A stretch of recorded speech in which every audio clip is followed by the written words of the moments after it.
இந்த புதிய ரூபாய் வெளியிடுற விஷயம் இது பரம ரகசியமா வச்சிருந்து தானே வெளியிட்டிருக்காங்க. இதன் மூலம் நன்மை இருக்கத்தானே செய்யும். இப்படி ஒரு பெரிய பில்டப் கொடுக்கப்படுகிறது. என்னன்னு கேட்டா, அது எவ்வளவு கச்சிதமா ரகசியமா வச்சு இவ்வளவு பெரிய திட்டத்தை இத்தனை கோடி மக்கள் மத்தியில வெளியிடாம திடீர்னு ஒரு நைட்ல வந்து ஒரு அறிவிப்பு செய்யற வரைக்கும் யாருக்காவது தெரியுமா? அவ்வளவு ரகசியம் காத்து அற்புதமாக திட்டத்தை அரங்கேற்றி விட்டார் மோடி, சாதனையின் நாயகன். அப்படி எல்லாம் பல பேர் இன்றைக்கு அவருக்கு பாராட்டு தெரிவித்துக் கொண்டிருக்கிறார்கள். இது உண்மையா? எந்த அளவுக்கு உண்மை? உங்களுக்கு தெரியாத ரகசியம், எனக்கு தெரியாத ரகசியம், நம்மை போன்றிருக்கிற நாட்டில் பெரும்பான்மையாக இருக்கிற 80-90% மேல் இருக்கிற நடுத்தர மக்கள், ஏழை மக்களுக்கு தெரியாமல் அது பரம ரகசியமாக வைக்கப்பட்டிருந்தது உண்மை. ஆனால் யார் யாரெல்லாம் இதில் பாதிக்கப்பட போகிறார்கள், யாருடைய பணம் எல்லாம் மீட்கப்பட வேண்டியது இருக்கிறது என்று நாம் நினைக்கிறோமோ, அப்படிப்பட்ட பெருங்கொண்ட பணக்காரர்களுக்கெல்லாம் சொல்ல வேண்டிய விதத்தில் சொல்லப்பட்டு விட்டது. எல்லாத்தையும் தெரிஞ்சு டிஸ்கஸ் பண்ணி அவங்களுக்கு நன்மை செய்வதற்காகத்தான் இந்த திட்டமே. நாட்டில் எவன் எவன் எவன் கேடு கட்டு போனா என்ன, எத்தனை கோடி மக்கள் பாதிக்கப்பட்டா என்ன, பெருங்கொண்ட செல்வந்தர்களுடைய தொடர்பு நமக்கு தேவை, அவனுடைய பணம் நமக்கு தேவைன்னு அவர்களை திருப்திப்படுத்துவதற்காக அவர்களுக்கெல்லாம் தெரிஞ்சுதான் இந்த திட்டம் கொண்டு வரப்பட்டிருக்கிறது. இது ஒன்றும் ரகசியம் கிடையாது.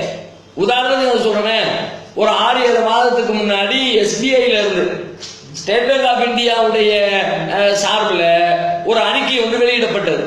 என்ன அந்த அறிக்கையில் என்ன சொன்னாங்க? சில பேர் வந்து பணத்தை வங்கிகளில் இருந்து மீட்டு எடுத்துக் கொண்டிருக்கிறார்கள். அதற்கான காரணம் என்னவென்றால் 500 ரூபாய் 1000 ரூபாய் நோட்டுகளை அரசு தடை செய்ய போவதாக அந்த கசிந்த செய்தியை கேள்விப்பட்டு பல பேர் தன்னுடைய பணத்தை எடுத்துக் கொண்டிருக்கிறார்கள் என்று ஒரு அறிக்கையை சமீபத்தில் ஒரு 6-7 மாதங்களுக்கு முன்னால் ஸ்டேட் பேங்க் ஆஃப் இந்தியா சார்பிலே வெளியிடப்பட்டது. இந்த செய்தி நாட்டில் எத்தனை பேருக்கு தெரியும்? எத்தனை 6-7 மாதத்துக்கு முன்னாடி நாட்டு மக்கள்லாம் இன்னைக்கு பேங்க்ல போய் காத்து கிடக்கிற மாதிரி 4000 ரூபாய்க்கு 2000 ரூபாய்க்கு வேண்டி காலையில இருந்து சாயங்காலம் வரைக்கும் சாப்பிடாம பட்னியா கிடக்கிற மாதிரி, இதே மாதிரி 6-7 மாசத்துக்கு முன்னாடி ஒரு நிலைமை இருந்துச்சா? எத்தனை பேர் பேங்குக்கு போனோம்? எத்தனை பேர் பணத்தை எடுத்தோம்? பெரும்பாலும் யாரையும் எடுக்கல. ஆனா ஒரு சின்ன சிக்கல் எடுத்தாங்க.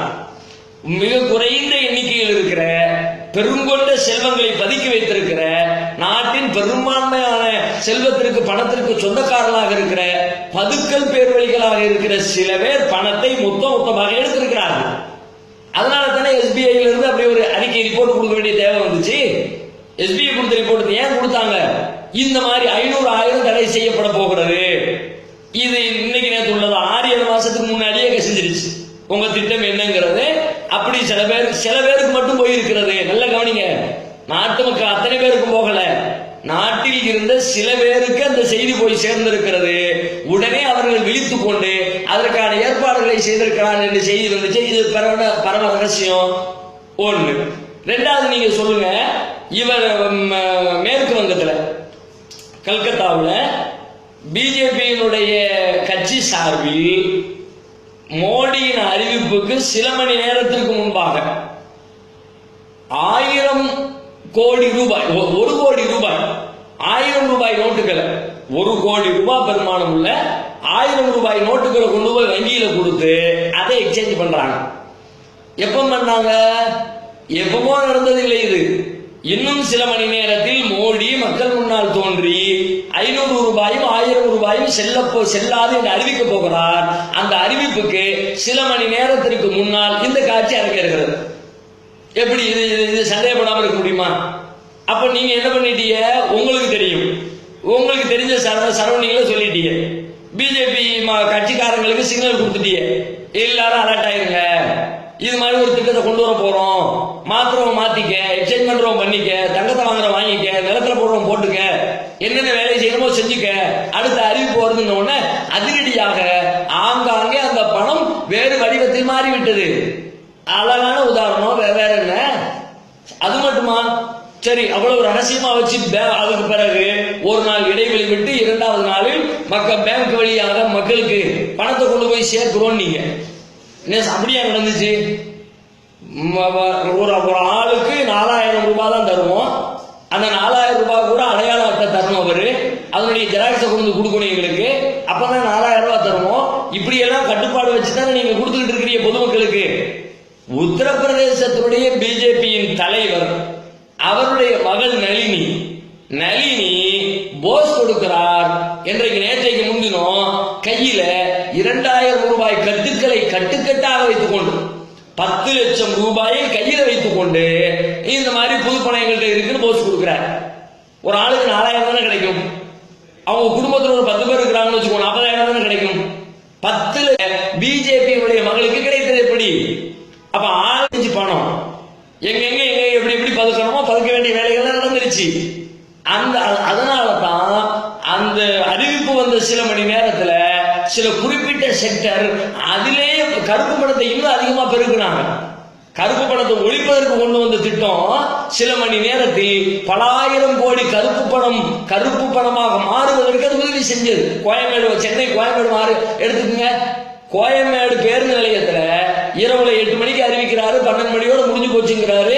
மக்கள் வந்து நிக்கிறாங்க, யாருக்குமே தெரியல. பேருந்து நிலையத்துல எல்லாம் நாங்க 500 ரூபாய் வாங்க மாட்டோங்கிறாங்க. அங்க போய் மார்வாடி கடை போடுறாரு. 500 ரூபாய் கொண்டு வந்தவங்களுக்கு 300 ரூபா, 500 ரூபாய் தர்றவங்களுக்கு 350 ரூபா, 400 ரூபா அப்படின்னு சொல்லிவிட்டு 500 வாங்கிக்கிட்டு 400 300 ரிட்டர்ன் பண்ணாங்களே. இப்ப இவங்க எல்லாம் இந்த பணத்தை என்ன செய்வாங்க, எப்படி மாத்துவாங்க? இவங்களுக்கு இருக்கிற பின்புலம் என்ன? ஒரு சாதாரண சாமானியனால் இந்த தொகையை மாற்ற முடியாது என்கிற பொழுது இவர்களுக்கு மட்டும் அதை மாற்றுகிற வாய்ப்பு வசதி எப்படி கிடைக்கிறது? அப்ப உள்ளுக்குள்ள எல்லாம் போக வேண்டிய இடத்துக்குலாம் போயிடுச்சு. எந்த பணம் எவ்வளவு கன்வெர்ட் ஆகணும், யார் கைக்கு போகணும், எல்லா வேலைகளும் முன்னமே முடிந்து விட்டது. வந்த உடனே இதை வச்சு எவ்வளவு சம்பாதிக்கலாம்னு எல்லா திட்டமும் போட்டு வைத்து விட்டு அதற்கான அறிவிப்பை செஞ்சுட்டு இப்ப என்னவோ பரம ரகசியமா வந்துச்சு, யாருக்கும் தெரியாம வந்துச்சு என்று மக்களுடைய காதில் பூசிட்டு கொண்டிருக்கிறார்கள். இப்ப இந்த புதிய ரூபாய் நோட்டுகள் மூலமா மக்களுக்கு சிரமம் படுறதை பாக்குறோம். அதே நேரத்தில் அனைத்து ஏற்பாடுகளும் செய்யப்பட்டிருப்பதால் 3 நாட்களில் நிலைமை சீராகும் சொல்றாங்களே, இது எப்படி? ஒரு ஏற்பாடு செய்யல. என்ன ஏற்பாடு செஞ்சிருக்கிறாங்க? முதல்ல மக்களுக்கு பணம் அவங்களுடைய கையில இருக்கிற பணத்தை கொடுத்து மாத்துறதுக்கு அதுக்குரிய ஏற்பாடு பண்ணணும்ல. ஏற்பாடு பண்ணனா என்ன பண்ணணும்? ஏற்கனவே இருக்கிற வங்கி ஊழியர்கள் அதற்கு போகாது. பணியாளர்களை அதிகப்படுத்தணும். நீங்க அதிகப்படுத்திருக்கிறீங்களா? இல்ல. காலையில இருந்து சாயங்காலம் வரைக்கும் காத்து கிடக்குறான். அன்னைக்கு வேலையும் கெட்டு போகுது. ஏற்கனவே சம்பாதிச்சு வச்ச காசை மாற்றவும் முடியல. 4000 ரூபாய் கொடுப்பான்னு பார்த்தா 2000 ரூபாய் கொடுக்குறீங்க. 2000 ரூபாய் கூட 2 மணி நேரத்தில் காலியாயிட்டுக்கிறீங்க. அப்ப உரிய பணியாளர்களுடைய வசதி இல்லை. என்ன ஏற்பாடு பண்ணினீங்க? ஒண்ணு. சரி, அதுக்கு பிறகு இடைவெளி விட்டு ஏடிஎம் எல்லாம் ஓபன் பண்ணிட்டோம். ஏடிஎம்ல இருந்து பணத்தை எடுத்துக்கலாம். நீங்க ஏடிஎம்ல கால் கிடக்க காத்து கிடந்தாங்க. ஏடிஎம்ல என்ன வந்துச்சு? 1 மணி நேரத்தில் பணம் காலியும் போர்டு வந்துச்சு. என்ன ஏற்பாடு பண்ணினீங்க? இதுதான் எல்லா ஏற்பாடும் சீராக செய்யப்பட்டதுடைய லட்சணமா? சரி, உள்ளுக்குள்ள ஏடிஎம் மிஷினுக்குள்ள பணத்தை 2000 ரூபாய் பணத்தை நிரப்புனீங்களா? மக்கள் பயன்படுத்தக்கூடிய அனைத்து பணங்களும் அதுக்குள்ள கிடைச்சிச்சா? அதுக்கு தகுந்த மாதிரி உள்ள செட்டப் பண்ணணும். ஒரு செட்டப்பும் பண்ணல. நீங்க அதுல உள்ள ட்ரே சிஸ்டத்தை மாத்தணும்.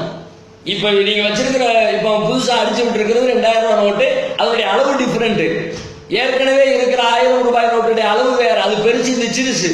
உள்ளுக்குள்ள அதுக்கு தகுந்த மாதிரி ட்ரேயை மாத்தி அமைக்கணும். மாத்தி அமைச்சிங்களா? மாத்தி அமைக்கல. அதனால பணத்தையும் நிரப்ப முடியல. கையில பணத்தை வச்சிருந்தாலும் ஏடிஎம்ல கொண்டு போட்டு மக்கள் அதை பயன்படுத்தக்கூடிய வாய்ப்பை நீங்க ஏற்படுத்தி கொடுக்கல. சரி, ஒரு பேங்க்ல ஒரு ஏடிஎம்ல போய் பணத்தை எடுக்கிறோம். பணத்தை எடுத்தா சில வங்கிகள்ல ஒரு நாளைக்கு 25,000 எடுக்கலாம், சில வங்கியில ஒரு நாளைக்கு 40,000 எடுக்கலாம். அப்படி எல்லாம் சாப்ட்வேர்ல ப்ரோக்ராமிங் செய்து வைத்திருக்கிறார்கள். இப்போ போய் எத்தனாயிரம் ரூபாய் எடுக்கலாம்னு ஒரு சிஸ்டம் செஞ்சு வச்சிருக்கிறீங்களா? அந்த சிஸ்டத்தையும் செஞ்சு வைக்கலாம். நீ என்ன ஏற்பாடு பண்ணிட்டுங்கிறிய? ஒரு ஏற்பாடும் இல்லை. அப்போ மக்களுடைய கொண்டு வர வாகனங்கள் ஆல்ரெடி என்ன வாகனம் இருந்துச்சோ அந்த வாகனம் தான். ஒரு குறிப்பிட்ட எண்ணிக்கை சொல்றாங்க, அதோட வாகனத்தை அதிகப்படுத்தினீங்களா? அதையும் அதிகப்படுத்தல. எந்த வசதிகளையும் செய்யாமல் வெறும் அறிவிப்பு, கொஞ்சம் பணத்தை அடிச்சுட்டு வச்சுட்டு உட்கார்ந்து இருக்கிறீங்க. இவ்வளவுதான் நடந்திருக்கிறதே தவிர முறையான அறிவிப்புகள் ஒண்ணுமே இல்லை. லேட்டா தான் புதிய அறிவிப்புகள் தான் வரும். இபில கொண்டு பணத்தை கொடுக்கலாம், அதுக்கு 2 நாள் ஆகுது. சொத்து வரி செலுத்தலாம், அது 2 நாள் கழிச்சு அறிவிப்பு வருது. ஏன் முதல்ல சொன்னாங்க? முதல் நாளே மக்களுக்கு இதை அறிவிக்கிற அந்த நிமிஷத்துல எல்லாத்துக்கும் ஜியோ போட்டு அனுப்பிவிட வேண்டியது எல்லா ஸ்டேட் கவர்மெண்ட்டுக்கும். ஏன் செய்யல?